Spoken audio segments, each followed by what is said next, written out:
I'm used to that. Come on, man. Well, I always felt, even before I came to the Chiefs, the Raiders and their arrogance were something that irritated the Chiefs early on.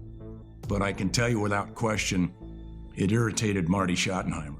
That was the team to beat within our division.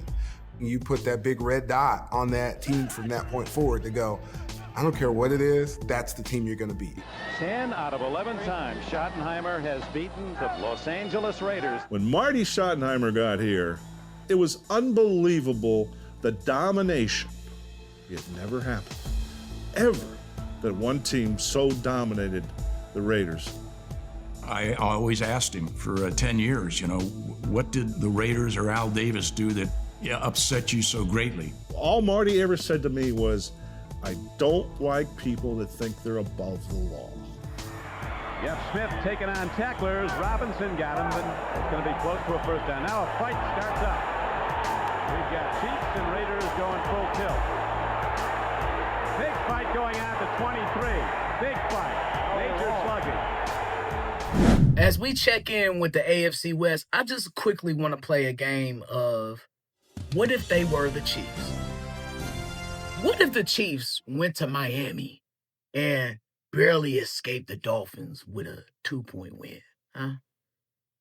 What if the Chiefs lost to the Giants and got their ass whipped by the Commanders too? Huh? What if the Chiefs did that? What would y'all have to say about the Chiefs? Or let's play round 2. What if the Chiefs just went overseas and just barely beat a putrid, bad Jets team who was the worst in the league? What if the Chiefs did that? I just know that people love to rearrange the facts and rearrange words when it comes to the Chiefs and rearrange circumstances. Because that stuff didn't happen to the Chiefs. That happened to the Chargers and Broncos. And I don't see that the sky's falling for them right now. You know what I hear about the Chargers and Broncos? Oh, they're on top of the AFC West. They're 4-2. That's what I hear. But if you watch that Broncos-Jets game, that shit was awful. It was terrible. It said offense is back 50, 60 years. And the Chargers, 15 for the Dolphins, comes in and has a free rush on Justin Herbert. All he has to do is wrap him up, take him down, and the Chargers are in a pickle. It might have been 30 seconds left. I don't think the Chargers had any timeouts. They would have been backed up. Herbert got up out of that sack, found Lad McConkey, got a big, 50-yard gain or so, and the Chargers took it from there. But we're talking about the Dolphins, the 1-5 Dolphins, and I don't see no smoke for the Chargers for that. None. You know what I do see? I see excuses. I hear excuses. Oh, well, the Chargers are, they're going through injuries. Both of their tackles are out, blah, blah, blah, blah. But yet, when we bring up injuries for the Chiefs, it's oh, well, it's Patrick Mahomes. Well, they're supposed to get the job done. And there's no crocodile tears for the Chiefs when we mention our injuries. But you got all the Kleenex in the world for all these other teams and their injuries. Just saying, man. The narrative changed when it comes to the Chiefs. It always does. But the thing about the Chargers, yes, they're 4-2, barely. They cannot protect Justin Herbert right now. They can't. And it's not only the tackles are the problems.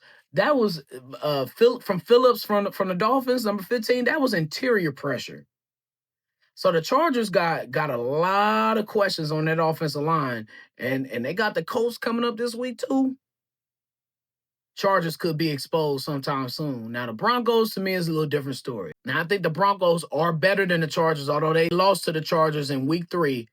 I still think the Broncos defense kind of carries that team, and it's a damn good defense. It is. Number 4 defense in the league, I believe. But their offense can be handled. To me, Bo Nix, he's a playmaker, don't get me wrong. Already has 4 interceptions this year, though. Already. That offense can be handled in Denver. So, and then the Raiders, they're just a bad football team. Like, there's no need to mention anything about them other than them being 19th overall in total defense. They giving up an average of over 328 yards per game. So I think Mahomes and offense is going to launch against the Raiders this week. But y'all, in order for the Chiefs to secure a 10th straight AFC West title, and I think it can be done, they have to win the rest of these divisional games. I don't think you can lose another divisional game and try and get your 10 straight. Especially with the Chargers being 3-0 in the division already. The records are all going to be competitive. I think we're all going to end up around having the same total amount of wins. I don't know. We'll look at the schedules in a second. There could be some questions in there.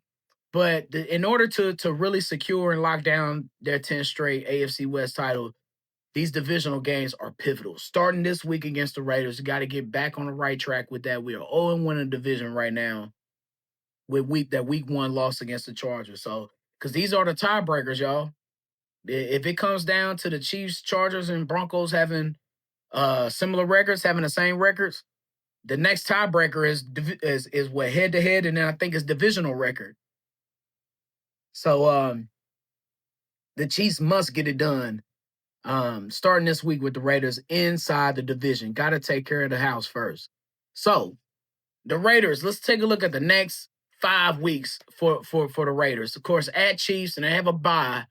Jacksonville, at Denver versus Dallas. Don't see very many W's in there for the Raiders. Denver, here's an interesting one. This week, they got the Giants at home. They got Dallas at Houston. Then they play the Raiders. Then they play the Chiefs. They play us. Then they have a bye week.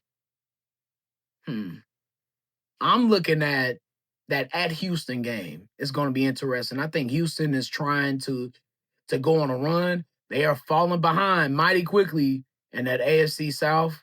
They're falling behind the Colts and the Jaguars very quick. And they are currently 9th in the AFC, right behind the Chiefs in terms of wild card placement. So I think Houston's gonna battle Denver at Houston coming up in about 2 or 3 weeks. That Dallas game ain't gonna be no joke either for Denver. That's a good contrast to teams. Dallas got one of the best offenses in the league. They're gonna take that on the road against Denver, being at home, one of the best defenses in the league.